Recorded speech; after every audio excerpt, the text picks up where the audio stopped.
평소에 알고 지내던 그 국민의힘 다선 의원을 봤는데 굉장히 늘 자신 있는 모습으로 다니는데 오늘 조금 얼굴이 어둡더라고요. 개인적인 문제인지 잘 모르겠지만. 자, 아무튼 오늘의 베스트볼 자 본격적으로 시작을 해볼 텐데 첫 번째 이야기를 좀 나눠보겠습니다. 요즘 자꾸 그 언론도 마찬가지고 그 윤석열의 헌재 선고에 대해서 그 승복을 해라 이런 이야기를 자꾸 저희한테 해요. 근데 이에 대해서 이제 조갑재 씨가 무슨 말을 하냐면 보수논객 조갑재 씨가 승복은 윤석열만 하면 된다. 다른 사람들 끌어들이지 마라. 또 구차하게 이재명도 끌어들이지 마라. 이재명이 계엄령 선포했냐 이렇게 얘기를 했습니다. 자, 너무 당연한 말이죠. 얘기라. 네. 이런 얘기 주변에서 기자들이 많이 묻지 않습니까? 기자들도 하죠. 그런데 기자들 중에서도 뭐 조선일보 빼고는 이렇게 명확하게 이재명 대표한테 승복하라는 얘기를 하지는 않는 것 같아요. 논조 자체가. 네네. 왜냐하면 이재명 대표가 이미 승복한다고 얘기를 했어요. 네. 잘 안 알려져서 그런 걸지 모르는데 3월 12일 날 채널A에 출연하셔갖고 아니 민주공화국에서 헌법 질서에 따른 결정을 내리면 승복하지 않으면 어떻게 하겠냐. 승복하지 않을 방법이 있냐. 당연히 승복해야 하고 승복해 왔다라고 이재명 대표는 명확하게 얘기를 했어요. 그럼요. 그런데 언론이 아니면 또 국민의힘은 이 얘기는 쏙 빼놓고 네. 마치 민주당에서 입장을 안 밝힌 것처럼 얘기하잖아요. 그 제일 잘하는 게 권성동인데 권성동 영상 먼저 보고 얘기합시다. 난 저 사람만 보면 요즘 답답해요. 공식 입장은 헌재의 판단 결과에 승복하겠다는 것입니다. 그리고 이재명 대표가 공개적으로 명확하게 헌재 결정에 대한 승복 메시지를 내지 않는 것은 결국 헌법재판소를 위한 겁박을 하는 것이 아닌가 저는 이렇게 생각이 들고.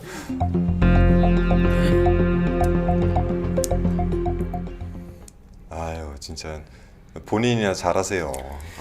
그러니까 기본적으로 헌법재판에 대해서 승복하고 말고가 없어요.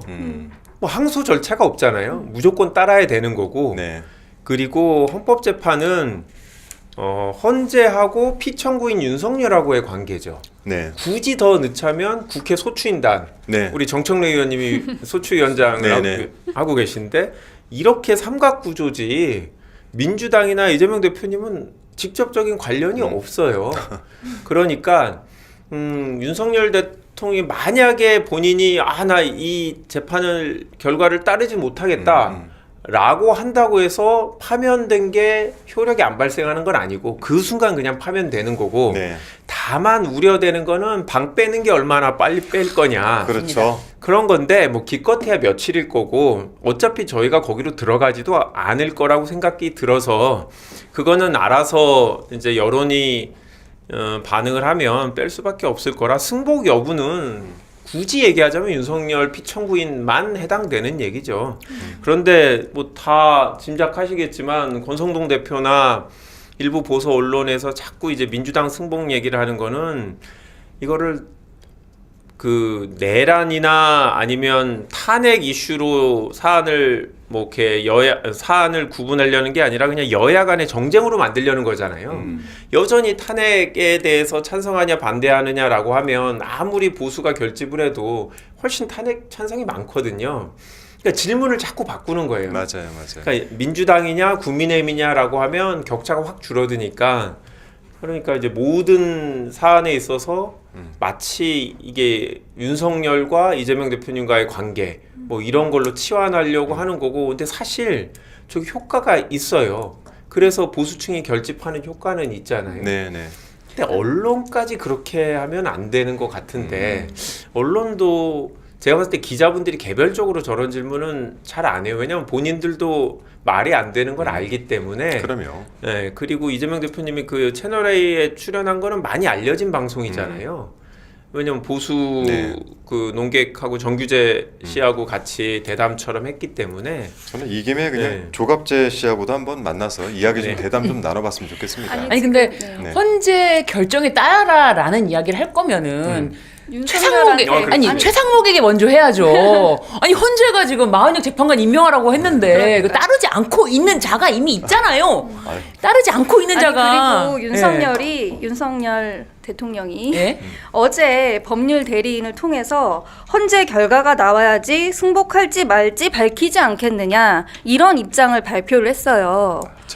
네, 저는 사실 이거는 명백하게 네. 탄핵이 인용되면은 불복하겠다. 사실상 그런 선언을 했다고 생각하거든요. 사실 마지막 변론에서 윤석열은 끝까지 싸우겠다고 그랬어요.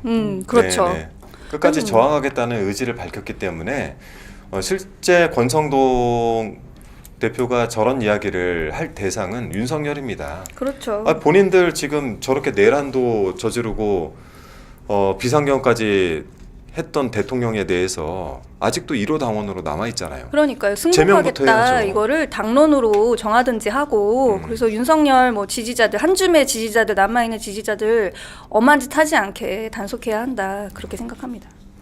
제발 헌재 결정대로 좀 따라서 최상목도 진짜 마은혁 재판관 임명하고 제발 좀 그랬으면 좋겠습니다 진짜. 정치 기술자들 정말 저는 정말 정치 기술자라고 봅니다. 저는 권성동이라는 사람에 대해서 대단한 정치 기술자가 지금 원내대표를 맡으면서 굉장히 혼선을 많이 일으키고 아까 말씀하신 대로 자꾸 프레임 전환을 통해서 저는 이걸 따라가는 언론들도 문제가 있다고 봐요. 어제 제가 일부에서도 말씀드렸지만 어제 그러한 질문을 하는 기자 제가 기자 후배긴 하지만 뭐라고 했는데 자꾸 기사를 그런 식으로 따라가지 말고 분석을 좀 해라. 분석을 제발. 제가 이런 얘기를 합니다. 권성동 원내대표가 국회에서 발언을 할 때 말을 할 때 그 민주당의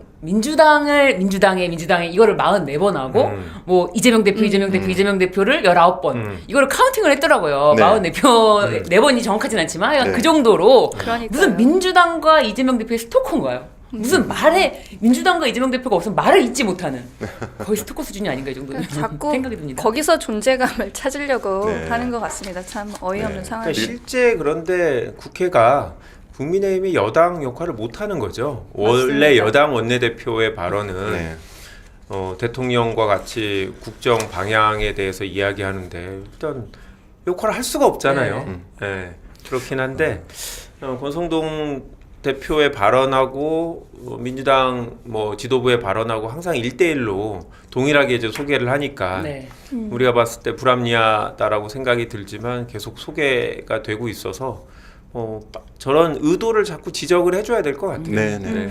아무래도 이게 월요일에 저희가 여론조사 결과들을 나온 것들 리얼미터도 보고 갤럽도 보고 또 여론조사 꽃것도 함께 봤는데 단일 후보로는 지금 이재명 대표가 50%가 넘는 여론조사 결과도 나오는 걸 봤을 때 지금 저쪽에서 할 수 있는 거는 이재명을 공격하는 것밖에는 방법이 없는 거는 확실한 것 같고 또 한동훈 씨도 유튜브에 출연해가지고 본인이 이재명에게 질 자신이 없다 이런 발언을 했는데 저는 사실 정치인들 중에서 질 자신이 없다라는 발언한 사람 치고 나만 한 사람을 보질 못했습니다. 자주 쓰는 표현인가요? 이게 그렇죠, 많이 그렇죠. 쓰는 표현이에요. 자기의 자신감을 드러내기 위해서 나는 질 자신이 없습니다. 나 이세돌 사범이 예전에 했던 얘기는 이제 그러니까요. 기억이 나는데 정치인들이 그런 얘기를 하나요? 그럼요. 네, 21대 때도 제가 이 표현을 쓰는 분들 좀 여러 봤는데 남아 있는 분을 못 봤습니다. 그러니까 자. 질 자신이 없다라는 거를 우리가 달리 해석을 하면 싸움을 할 기회가 없을 거예요. 왜냐하면 맞습니다. 후보로 선정이 돼야 이기거나 지거나 하잖아요. 그래서 경선 통과할 수 없다라는 불안감을 이렇게 표현한 게 아닌가. 그러네요. 기회조차 안 준다. 기회조차 없다. 왜냐하면 요즘 한동훈 씨한테 아무도 관심을 갖고 있지 그쵸. 않기 때문에 지금 본인 입장에서 급할 관심을 거예요. 끌기 위해서 지금 1위 후보라고 생각되는 사람을 끌어내려고 하는 건데 사실 그러려면 김문수 후보에게 그렇죠. 되돌아야 되지 않을까. 내부 이렇게 경선부터 생각되네요. 이기시길 바랍니다.